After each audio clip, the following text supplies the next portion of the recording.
something interesting is sure to happen. Well, I think you ought to tell me who you are first. Mr. Rabbit? Then why did you ask the question? Goodness, this is quite extraordinary. Would you tell me, please, which way I ought to go from here? But today is turning into the most curious adventure I have ever had. Welcome to the Ellis In Wunderland podcast. So I'm Georgia Ellis, and thank you for tuning in. And I'm going to encourage you, as always, to be really open-minded, let your sense of awe, imagination, wonder, and most importantly, your curiosity loose as we talk to our next guest. So today I'm joined by Justin Faerman, and he is a serial entrepreneur and consciousness researcher. So his work involves creating large-scale shifts in human consciousness, helping to integrate high-level intuitional skills more deeply into business and life, and deliver solutions-focused media. He's also the co-founder of Conscious Lifestyle magazine and the Flow Consciousness Institute. Man, that's a lot of work. Justin is known for his trailblazing work in the area of flow and the mechanics of consciousness, which I can't wait to talk about. His background includes pioneering exponential growth at green tech companies, building some of the world's top conscious media publishing platforms. Gee, I'm running out of breath. And he serves as an advisor to a number of social impact companies. So let's get curious. Welcome, Justin.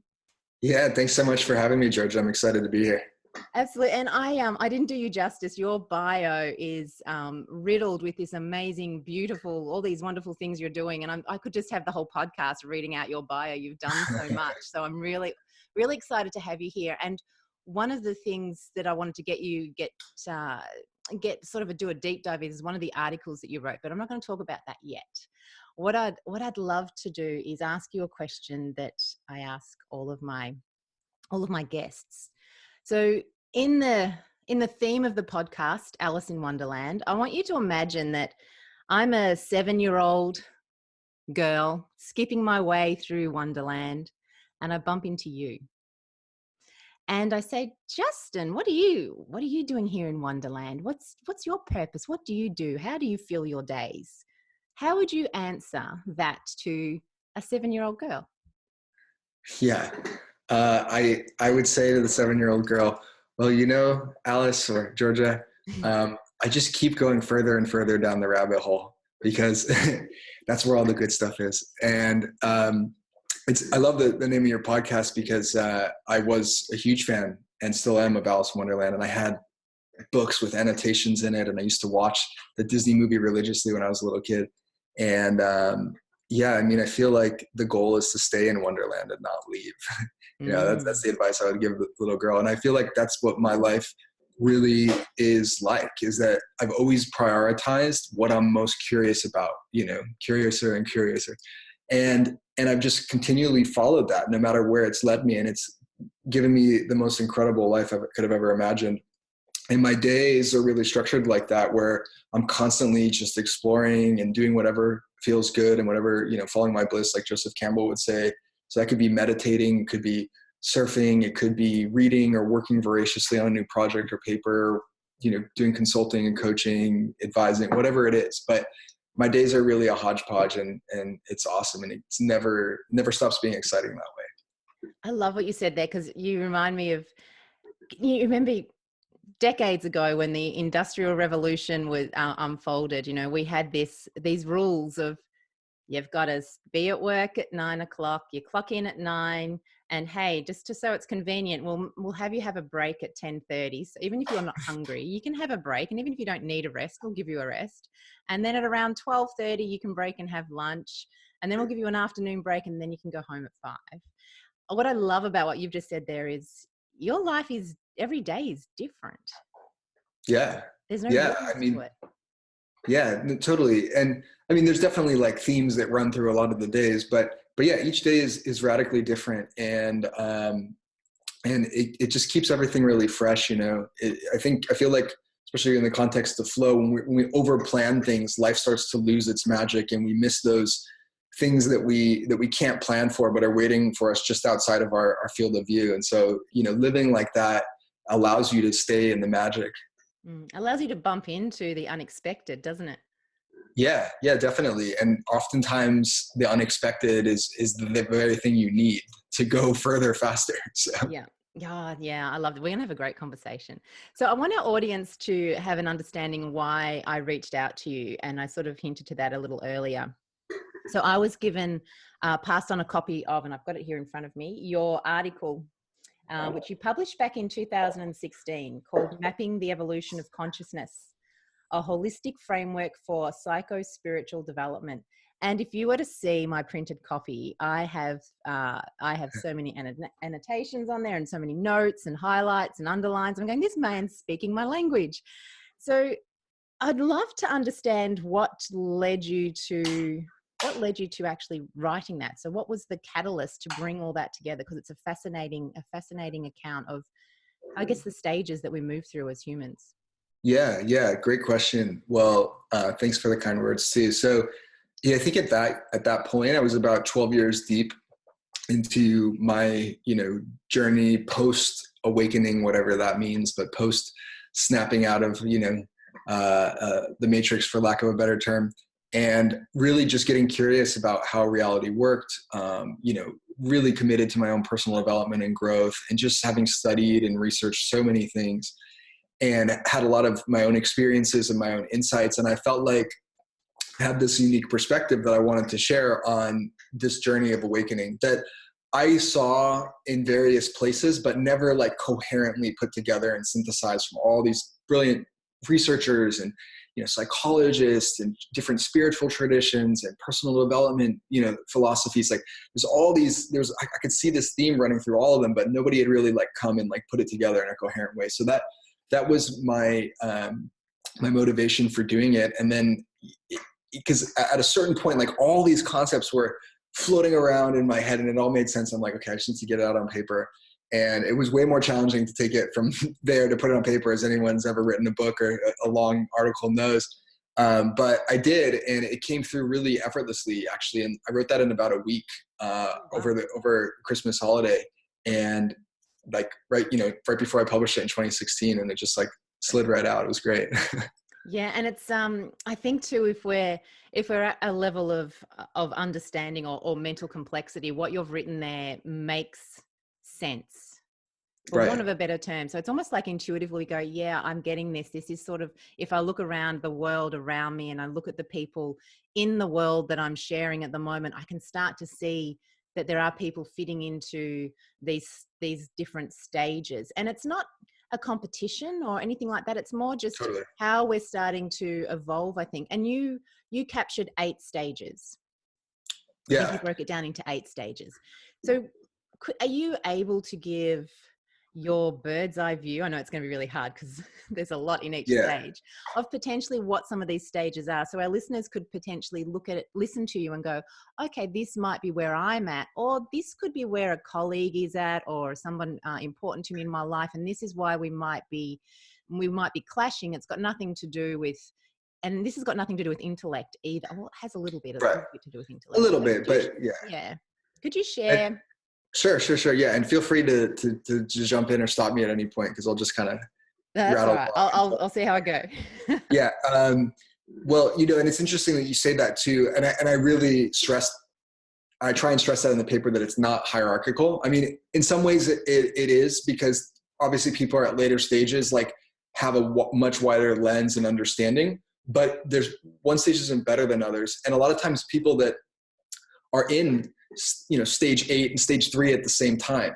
And so, no matter how far up the ladder you go, so like typically one part of you is still in a lower stage. So you're not, it's very egalitarian at the end of the day. But basically there's 8 stages, and the through line through all of them really revolves around this insight, this idea of how our consciousness interacts with reality.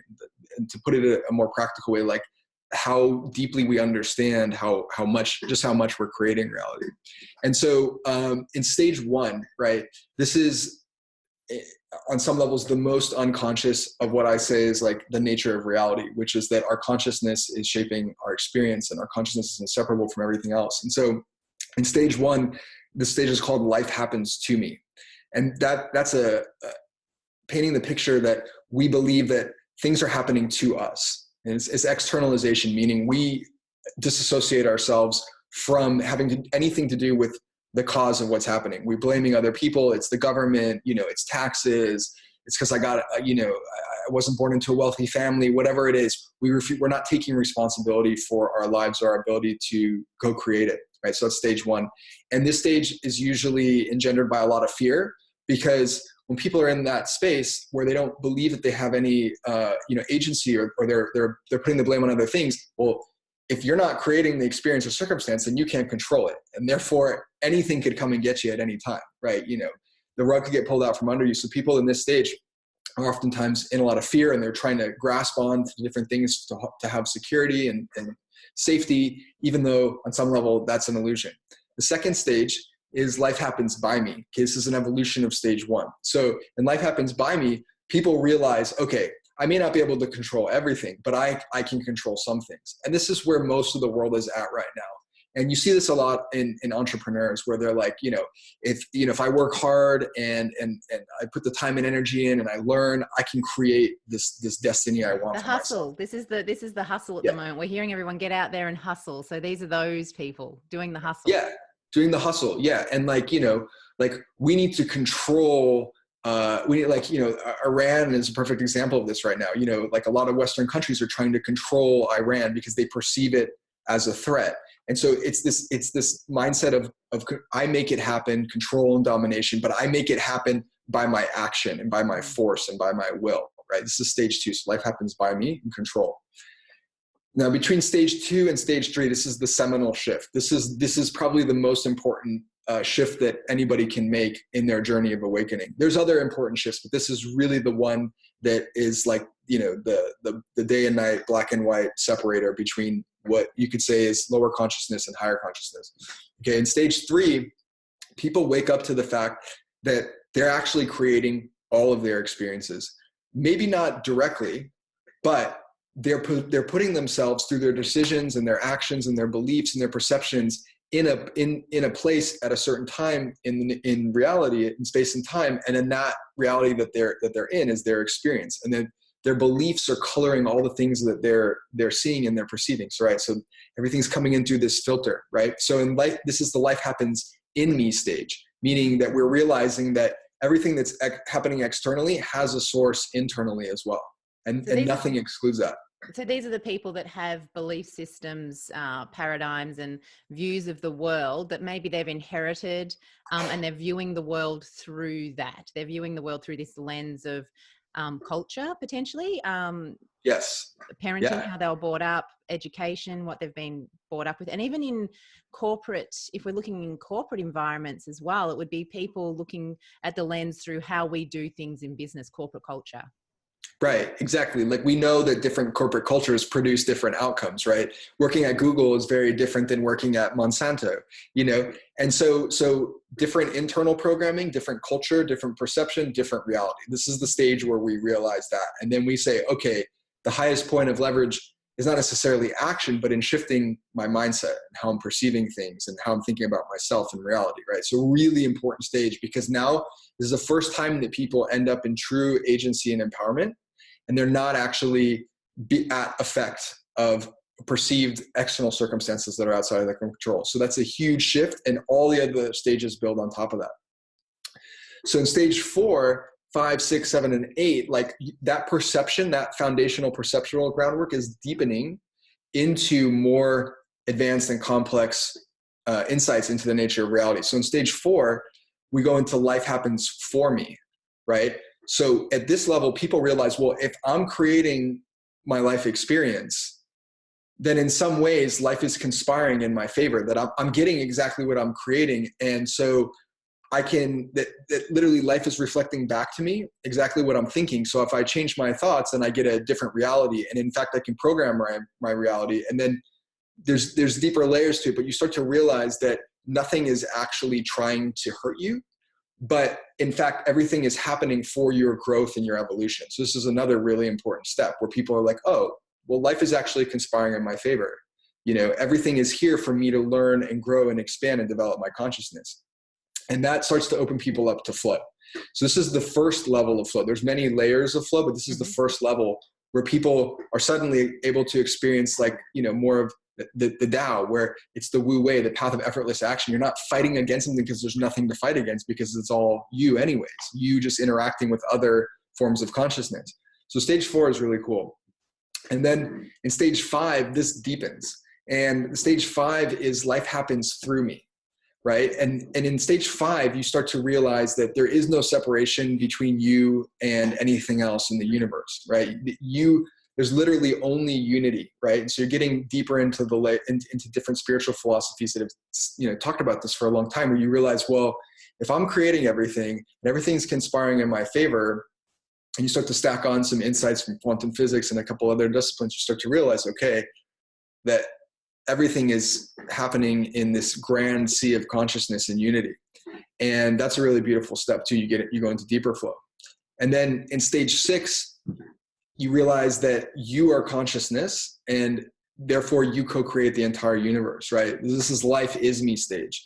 And life is me stage is when people are starting to move deeper into non-dual insight about the nature of reality. And so you realize that reality can't exist without you, because you're consciousness, and consciousness is the most foundational layer to reality, right? And so, we're skipping some big steps here that are explained in the paper in terms of how I'll have to make the paper available to people if that's okay with you.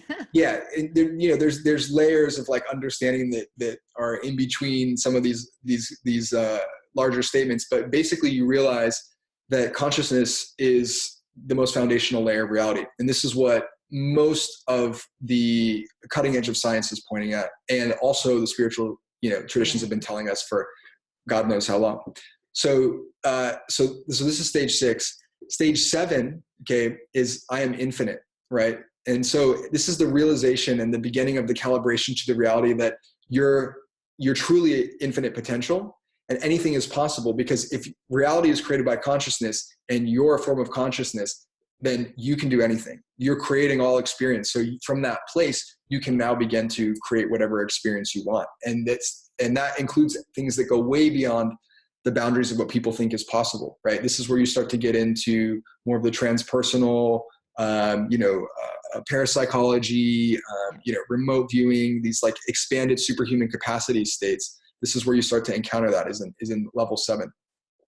And then stage 8, stage 7. And in stage 8, right, this is there's higher stages than this, right? But trying to keep this grounded and backed by science, you kind of have to end at stage 8, because when it goes beyond that, science just isn't there. It hasn't caught up yet. You're really in the realm of just pure spiritual philosophy, which is valid in its own right, but it is what it is. So stage 8 is the last stage in this paper, and it's I am energy, right? And this is post infinite, right? This is you realize that you're infinite, and now it's mastering different layers of being infinite. And there's a whole spectrum there. It's like if you're studying karate and you start with your white belt, and then you go all the way to black belt. So there's different layers of mastery in the understanding that you're infinite. And this is kind of the realm, I call this the mystic shamanic stage, because this is when you're out beyond the edges of what most people think is possible. And, shamans talk about navigating different layers of non-physical reality. They talk about traveling across space and time with their consciousness, so you're in a whole different space that's really about anchoring in this reality that you're infinite, and learning how to subtly and not so subtly navigate that. And so an interesting thing is that, and this is the last thing I'll say, is that a really important point in the paper is that you can have the conscious awareness and understanding of stage 6, 7, and 8, but your subconscious can still be in stage 2 and 3, or in stage 2, 3, 4, and 5 at the same time. So when somebody gets their whole being, their whole mind to be fully, in belief of whatever the stage is, that's when you've actually graduated that stage and truly gone on to the next one. And you start to integrate a lot of these state experiences that you can only have in the higher stages. Yeah.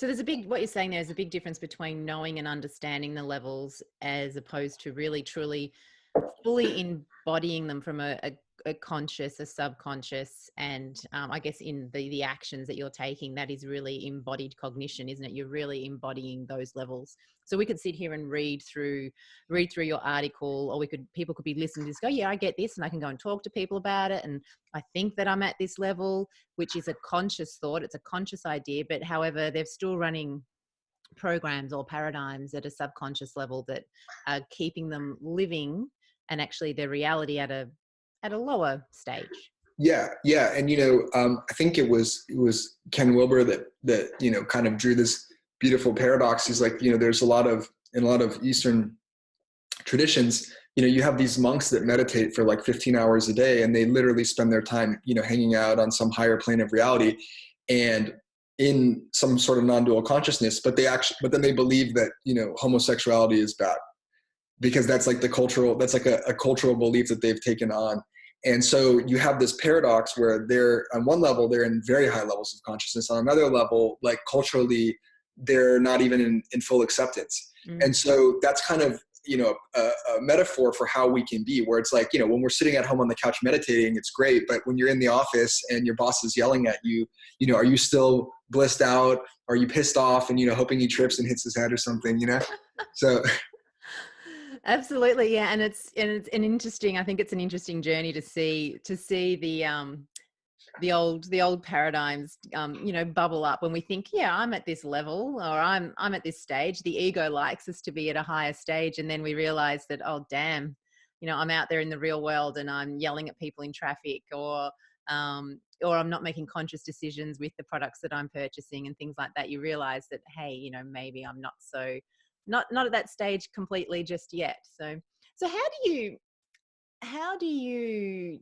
I don't know if this is the right word. How do you deal with people so we'll have listeners here that may go, well, who is this guy? What's he smoking? What's going on here? He's talking about consciousness and creating my own reality. So how do you explain these people that potentially are, I'm going to say, at a more of the developmental stages, that just don't get this and think it's all hoo-ha and no, I'm just, I don't have anything to do with it. The world, they're at stage one still. How do you help them to start to open their mind up? Yeah, so that's a great question. And, it's really about incremental belief shift. And, we were chatting before the call a little bit, and, to jump from stage 1 to 7 that's a big jump. Even to jump from stage 3 to 7 can be a stretch for people. And so it's really about incrementally expanding worldview. If you believe that life happens to you completely, if you're in the first stage and you're like, nope, everything's happening externally, it's like, well, okay, I think, we can help you see that, yeah, some people who were born in the slums in New Delhi, who had nothing, who are literally living in sewers, have gone on to become billionaires. And that wasn't an accident. They had to make a series of choices and, take consistent action. And they'll say that, like, I pulled myself up on my bootstraps. So you're like, people can't logically deny that that's possible, right? And so people go, okay, well, you're right. And it's like, well, okay, so then that's possible. Well, yeah, that is possible. Okay, so now they've just bumped up a stage, right? And so going from stage 2 to 3, it's the same thing. It's like, well, if you explain to people how, their perception is coloring their reality, and this is common knowledge in neuroscience, so there's a lot of great research to back this up. Then, people go, okay, well, this PhD from, this college in London said it's true. And, he's got a TED talk. All right, I guess I can get on board with that. And then it just keeps going, you just keep going down the rabbit hole. And also too, like on the flip side of that, our current global culture basically believes tooth and nail what science tells us, what good research tells us. So in this paper, there's research to back up everything in all these stages. There's not like these are, bold claims. They may be claims that people haven't heard of before. That's totally possible. That's probable even. But when you really get down to it, there's a lot of research. And so, that's another great way to help people go up the steps right now at this time in history.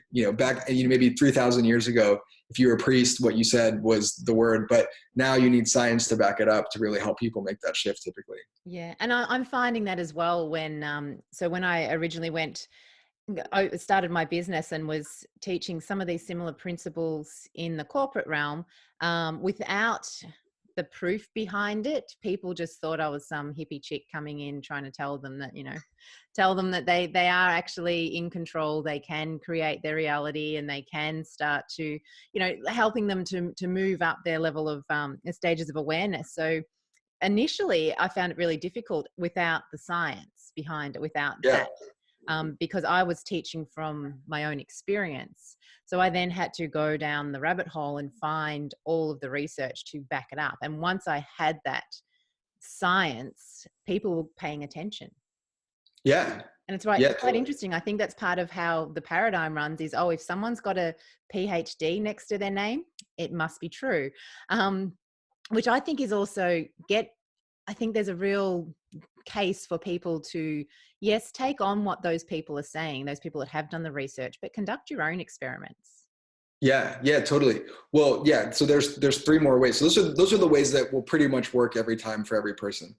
But there's 3 other ways. The next way is your own subjective experience. Go meditate. Go drink ayahuasca, and then you tell me what you think. Another way is you can go find the guy that's levitating, who's doing things that are not technically possible by mainstream belief, and be like, well, he probably or she probably knows a thing or two if they're able to do that. That's a good way. And when you get out towards, stages 6, 7, and 8, that's kind of the name of the game, because the science is more trying to figure out how people are doing these things versus knowing how they actually work. And then the last way is, and this is a way it's been done, for over the millennia, is like, you can come up with a really good philosophical or logical argument too, then that can often convince people as well. And to this day, like a lot of people will cite philosophers from like 200-300 years ago before all of the modern science. And they're like, well, we're pretty sure that they're still right, because, this is the only explanation that makes sense for all these things we're experiencing. Yeah. And I like what you say there. I think trusting your own intuition and guidance system as to what actually makes sense to you, and allowing yourself to join the dots yourself. You'll probably find that if there is truth, we do tune in, I think, quite easily to truth when we're open to it, when we're curious. We sort of know it, we feel it, we have a sense.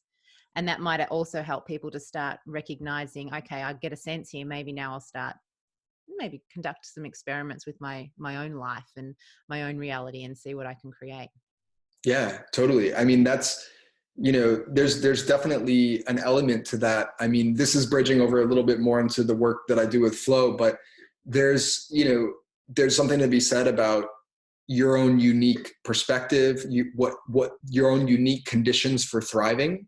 If we look at nature, every plant needs slightly different conditions to really thrive and grow. And people are the exact same way. We're not separate from that. And so, one person's truth may not be your truth. And there's another saying, Sufi saying, I think it's like 1,000,000 paths to God, or there's infinite paths to God, right? And it's like, there's not one right way. There's only what works for you to get there, So something works for you, and it's hopefully moral and ethical and not destructive to other people and impinging upon other people's free will. You might have a winner, Yeah. And that's so liberating too, to have that understanding that, I'm doing something that's outside of the realm of what my friends are doing, what my family are doing, what my colleagues are doing, yet I know it works for me. And what I've found I think in the last probably 10 years is people find the thing that works for them, and then they package it up and try and sell it, not knowing that everyone's unique and what works for. And we see all these people saying, I've got the 5 steps to this, the 10 steps to this. Well, no, actually don't buy into those things, but find someone who can help you to find your own truth. Someone's going to guide you to find your truth, not put their truth on you. Totally. Yeah. No, this is, I love that you're bringing this up, because this was a huge point, like in my own journey and studying with the mentors that I had, this was a huge insight for me, because, most of the mainstream advice is pretty consistent, and and how they talk about going about things. But I was having mentors who were like achieving spectacular success in life, like world-class levels of success, doing the exact opposite of everything that, the mainstream or that most people were saying is the way to do things. And so I'm like, wait a second, that caused me to lose faith in cookie cutter advice. And this is really interesting, because I was just talking about this a couple nights ago. And, medicine is moving towards bio-individuality now. Like literally the cutting edge of medicine is genomics, and everyone has a different genome. Everybody, even if you have the same culture as somebody, you still have a completely unique genome. And so medicine is getting tailored to our individual, unique genetics. And it's like, well, everything else is eventually going to catch up with that. We're eventually going to realize we're all totally unique. And while there's archetypal patterns that are present that are important to honor, right? We are all going to have our own little slice of how we orient to reality, how we are successful, how we make money, how we, get into relationships, whatever it is. And so it's like, you're better off just figuring out your unique blueprint, doing some archetyping, doing some genomics, like figure out your own unique blueprint, and then just do what's best for that. And then you're going to really, that's the flow path, really. Yeah. And that's really thriving, isn't it? Because now you're tailoring something to your uniqueness, because we all do have, as you're right, we're all unique, just like all the plants out there. We're all unique. We need different chemical constitutions in the soil, different amount of water. Like I've got indoor plants and I kill some of them because I treat them all the same. And they seriously, they need different maintenance, just like we do. And I think that's a really beautiful point for people to understand, and to give themselves permission that they don't have to follow the crowd and what this guru says over here, but potentially be curious about it, but then find their own unique path that works for them. And it's really interesting you say that about how medicine now is, really starting to tailor it to the individual, which I think is going to be brilliant for us to be able to have longer lives, because a lot of us are taking on treatments and doing things that actually go against our own blueprint. Yeah, totally. I experienced that firsthand in my journey of self-healing. I had some food allergies and different health issues, and I went about trying to treat them, and I tried every single diet under the sun. I went vegetarian, I went vegan, I went fruitarian and I did that for like 4 or 5 years and did not work for me.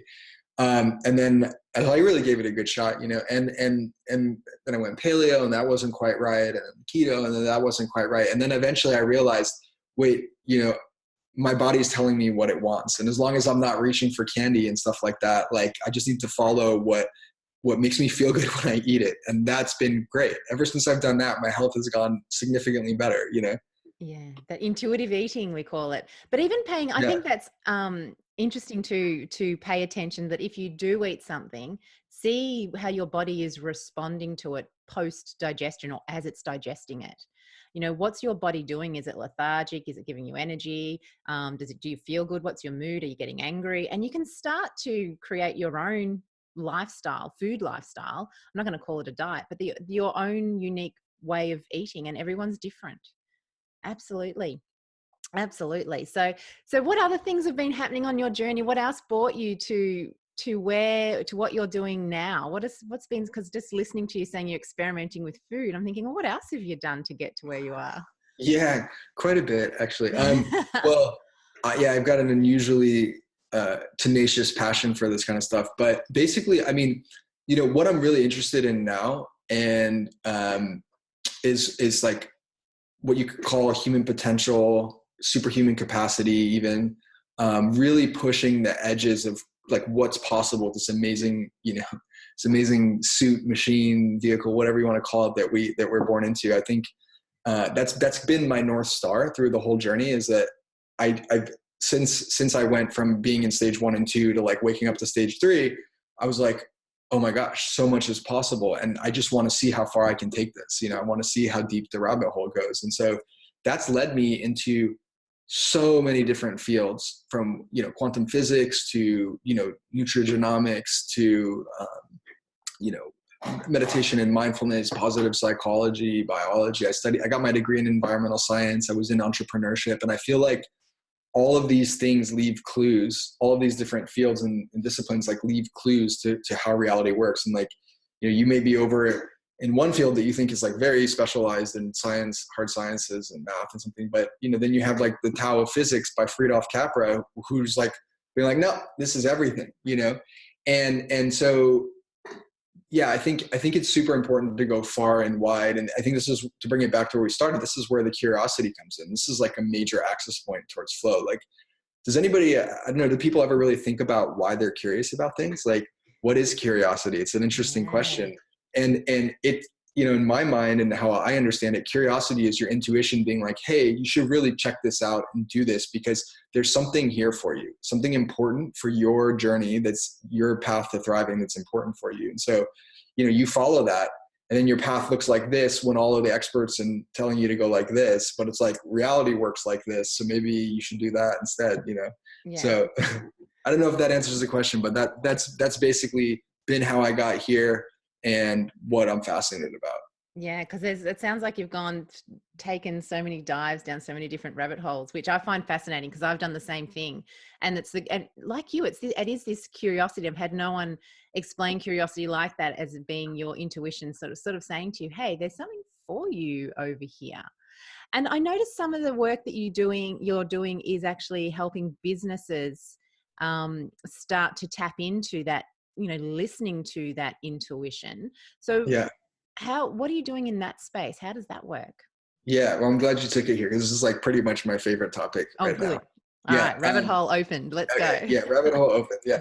So intuition. Yeah. So, intuition is fascinating. It's really actually kind of having its moment right now because, if you look at where we are culturally, we're still kind of in the age of information. Some people are saying there's different ages and microchips and stuff, but like we're in the age of information. Like, data is king right now, and analyzing data is king, and collecting it is king. And the biggest companies in the world are just data miners, more or less. And so it's tempting to be like, okay, cool, it's all about data, but that's missing where we're headed. It's better to know where you're headed than where you're at to some degree, so you can see what's coming. And where we're headed is the age of intuition, because what happens is when reality gets so complex as it is now, because reality is extremely complex now. It's always been super complex, but now we're like 100x more complex than it was even 20 years ago. And so it kind of transcends the ability of the rational and logical mind to be able to handle that complexity. If you look at calculations of what like the conscious rational mind can handle versus intuition, depending on the numbers you're using, it's anywhere from like 10,000 to 60,000 bits for your conscious rational mind. And it's like 60 million bits for your intuition, right? For the unconscious, right? So that's like, I think it's like a 10,000x order of magnitude or 1,000x order of magnitude. And so trying to navigate the immense complexity with just your conscious or rational mind means you're actually making way worse decisions, even when you're analyzing data, because you still have to query the data. You still have to say, well, what is this data telling me? You have to ask the question that interprets the data. So even if that's coming from your conscious logical mind, you're basically in a really narrow field of view. But when you switch to operating from your intuition, you kind of go into quantum processing mode, and you start to pull in all of these different sets of data that go far beyond your scope of view. And so you make way better decisions, because if you combine that with your intellect, with your conscious mind, you get the widest possible data set. So there's been a lot of research. It's not been well publicized, but this is part of what we're doing with the Institute. There's been a lot of research showing that entrepreneurs especially, but this goes for anybody, but entrepreneurs especially who use their intuition consistently and have tested to have a high degree of intuitional ability, have 2 to 5x greater success rates running their businesses than the ones that don't. And the ones that don't actually perform consistent with random chance. So you're basically rolling the dice, or you're basically guaranteeing that you're going to be more successful if you use your intuition. Wow. So it's this huge, kind of elephant in the room that companies are missing out on, because they're all trying to be super linear. That's been, the word on the street in the business world forever. It's like business strategy, like pick your strategy, know who your competitors are, try and predict 5 years in advance and go for it. But that's super old school. And so you have people like Steve Jobs, who is touting intuition and also just happened to build, the largest market cap company in history. So, there's clues out there, and people like kind of brush them aside and they think, oh yeah, he was, that's whatever, but that's everything. And so I love helping businesses and people in general, but especially businesses, learn the power of this and start to use it in their company and to run their lives and their companies, because when they do, things just go totally exponential, and it's awesome. Yeah, amazing. And while you were talking now, I was thinking about when we're using our analytical mind and our conscious mind to analyze data, we're also looking at it through, we'll have a level of confirmation bias as well. Totally. So therefore we're looking at it through our belief systems, through our culture, through a lot of lenses that can actually cloud that, whereas intuition doesn't bring that to it, does it? Yeah, well, that's a great point. And this is actually kind of a sensitive issue right now, because there's different conceptions of intuition. Mm-hmm. So the first level of conception, which is the most basic and is really incomplete, is just that it's unconscious processing. So it's knowing without knowing how we know. And that's a quote from Daniel Kahneman, who won the Nobel Prize for writing a book saying that intuition was inferior to logic. But his conception of intuition was so short-sighted that it actually invalidates the research, because he hasn't even included the fact that there's levels of intuition that transcend the mind completely and are actually quantum phenomena. Because they're quantum, they benefit from the effects of entanglement, meaning that they can actually pull data from anywhere in space and time and process it in real time, which goes far beyond like just unconscious processing. So if you're doing just unconscious processing with your intuition, which is a form of intuition, a really basic form, there can be confirmation bias. Yeah. Right. But when you shift into the true non-local form of intuition, the quantum form of intuition, then you transcend confirmation bias. And it's the only way to not actually have bias in your decision making. I love that, because I know personally when I'm having that non-local, I call it a download. It's almost like I'm tapping into an information layer and I'm going, whoa, where did that idea come from? It's never been in my reality before. I don't know it. And I just get this information or this deep knowing to do a certain thing as well. And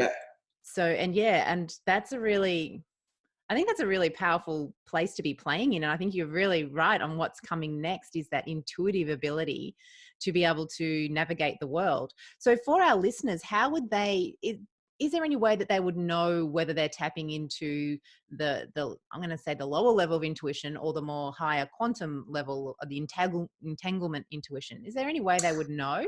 Yeah. Typically, I mean, there definitely is.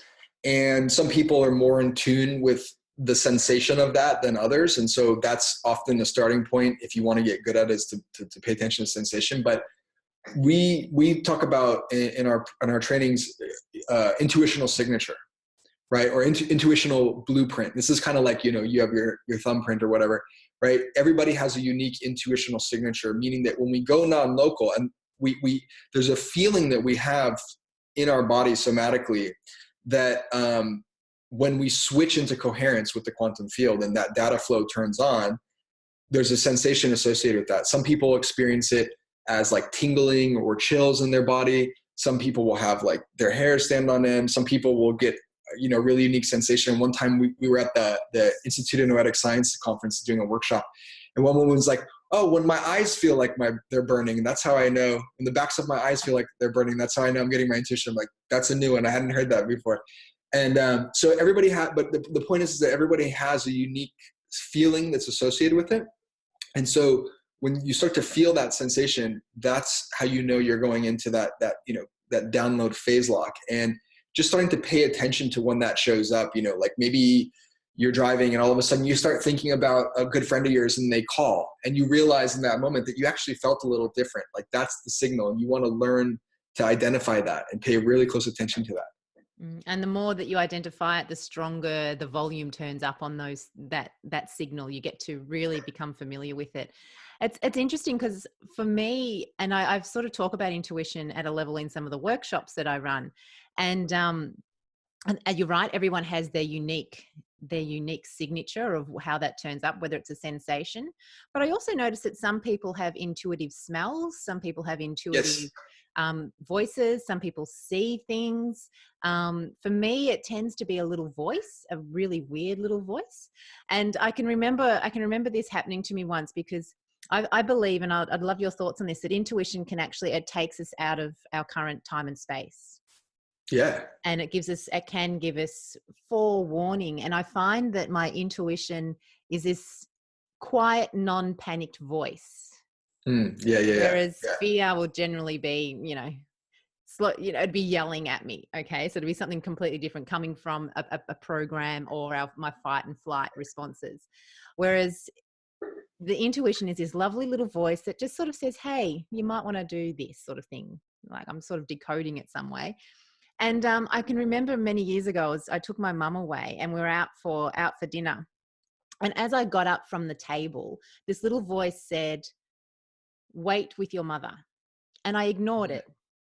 Wait with your mother and walk with your mother, because I just wanted to get the hell out of there. So I went ahead. I said, Mum, I'll just go pay the bill. So I left her to get up from her chair and go pay. And I went and paid the bill.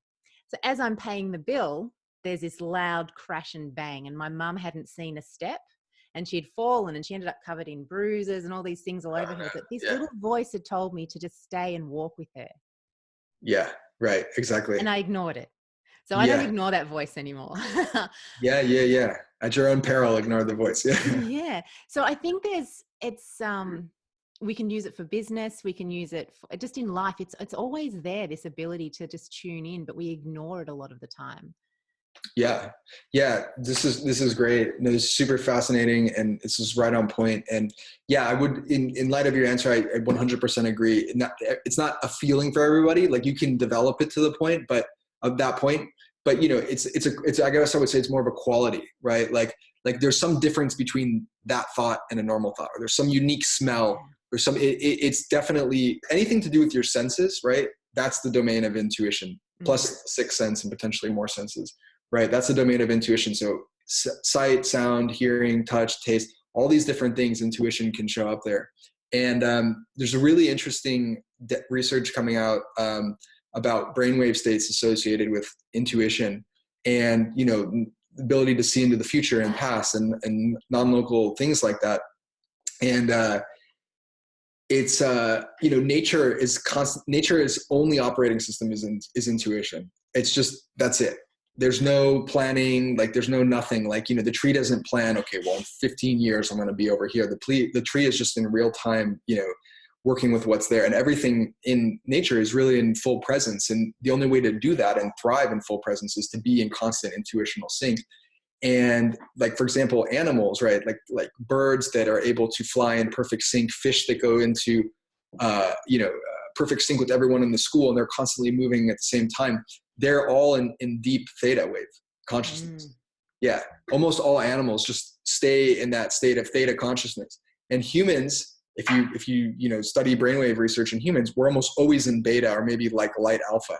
Right. And so you just literally have like the patterns of intuition are there. And if we just learn how to stay in that, that's everything. And it's 100% everything. Like one of the things we teach in our flow courses is use your intuition for every single decision you make.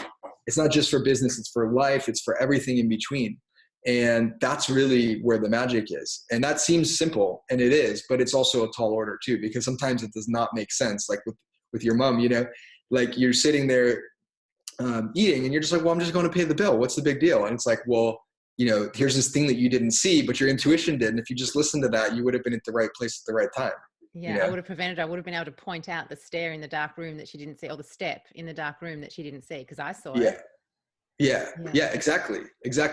Yeah, there was a woman, we were giving a talk once, and we were talking about this, and she raised her hand, and she was like, oh, you know, I have a story. And we're like, okay, what's the story? And she's like, well, one time I was at the airport, and I was about to get on my flight, and I got this crazy sinking feeling in my stomach.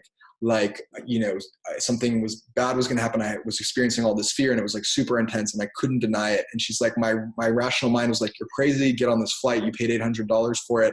Like, what are you doing? And she's like, my body just like turned and went the other way. And I was already past security. I didn't get on the flight. She's like, I'm super glad I did not get on that plane, because it's one of the ones that crashed into the World Trade Center.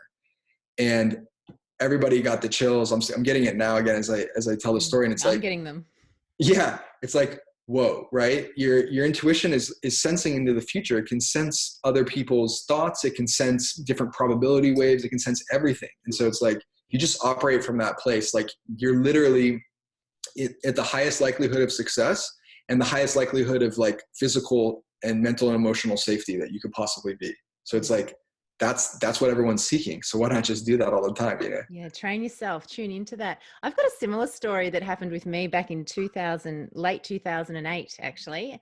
I was looking to purchase a new property with my then partner. And we'd found this most beautiful architecturally designed house. It was beautiful in the most beautiful setting, and I fell in love with it. And we went up to make an offer with the real estate agent. And I was getting this real sense, I don't know whether it was coming off him or from something around it, was saying, just don't do it. Now, I wanted this property. Yeah.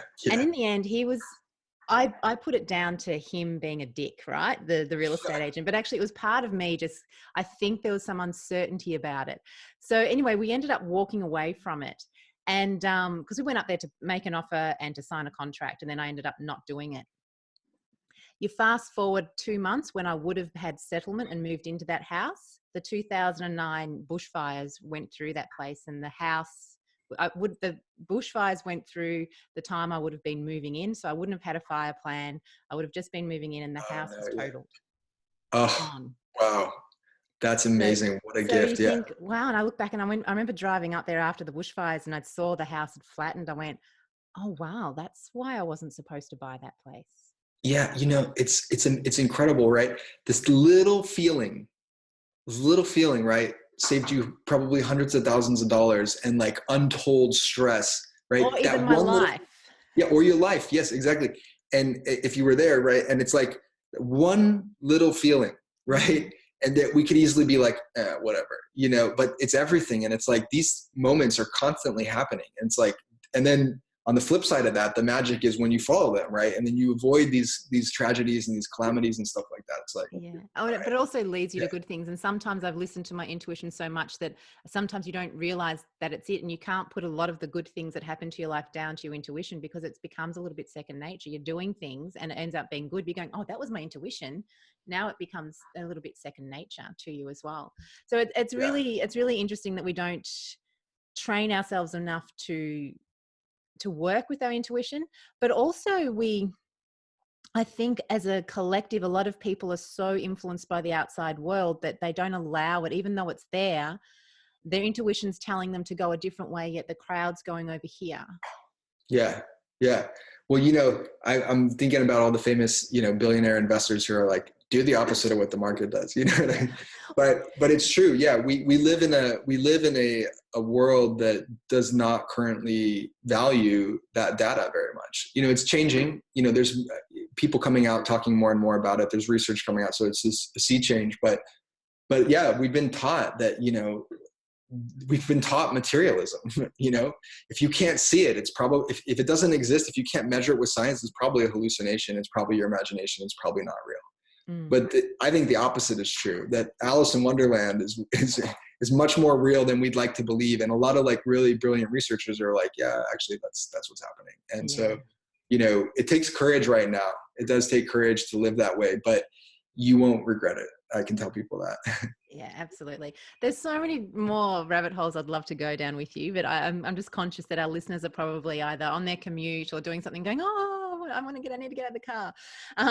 So first of all, you mentioned now that intuition is the thing that you're sort of focusing on at the moment. Is that where you're playing? Is that where your curiosity is right now? What's holding your curiosity? Yeah, I mean, quite a few things, but that's really like the crux of where I'm spending a lot of my time doing research and developing different protocols and like dialing things in. Is really like is intuition, because intuition is the gateway to like our superhuman capacity, like our full potential. Intuition is the gateway. Like eventually, if you're on that journey, you must cross the threshold of intuition, and then like stage 7 and 8, go and develop that. And so that's where I'm fascinated. I'm writing a research paper right now, similar to the one that we started talking about, but all about intuition and breaking down how it comes through and moves through the body, and the quantum mechanics of it and practical uses of it, and just a whole new summary of what's out there around intuition that really hasn't been put together yet. So I'm doing that, and then really diving into a lot of the cutting edge research and like playing with different practices and using different techniques and going way off the deep end to different esoteric, spiritual things that, the Tibetan, Tummo meditators can heat the towels or free or bring their body temperature down. Really, like, how do they do that? How do we like figure out how this works and start to systematize it? So stuff like that, just anything and everything on that wavelength is like super exciting to me. And I'm involved in daily practices around it and doing research around it and documenting what we're finding and trying to figure out how to train people so that they can do that better. Awesome. Well, I can't wait. Please put me on your list for when that article is written. So as we finish up, is there anything, any sort of wisdom, advice? Now, we've talking about everyone is unique here, right? So I don't want you just give them the 5 simple steps to understand your intuition or anything. But is there any sort of advice or anything you'd like to leave our listeners with to help them, I'm going to say, level up? So to move up those stages, any sort of tips, tools, advice? Yeah, totally. I mean, it's kind of on the theme of what we said, but like, follow your intuition, even when it doesn't make sense. And a little bit of a practical way to do that is start to tune into how you're feeling about things, not just what you're thinking. And notice when your feeling is conflicting with what you're thinking, because that's usually when your intuition's like really trying to get a hold of you. And when your feeling is conflicting with what you're thinking, maybe your thinking isn't quite as good as you thought it was. And there's magic there. Yeah, awesome. I love that advice, and I'm gonna take that on a bit more to hone in my own intuition. So I'm sure people have been really curious about the work you're doing, because I know you do work in flow, and you've got the other work that you're doing. What's the best way for them to reach out and contact you? Where can they find you? Yeah, so 2 places really. JustinFaerman.com.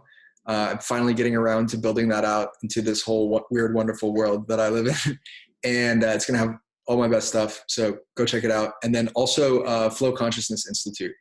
That's the home for a lot of the work we do with flow. We got the research paper up there right now, and there's some great stuff there that I've written and created as well. Wonderful. I'll put those links in the show notes, so make sure everyone can click in and go through and find their own little rabbit hole right down to you and get some more information. So thank you so much for your time coming in from sunny California.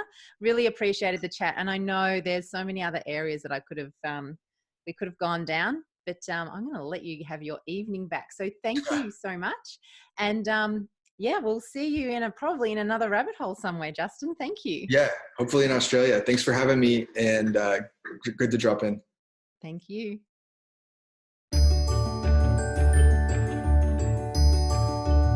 Today is turning into the most curious adventure I've ever had.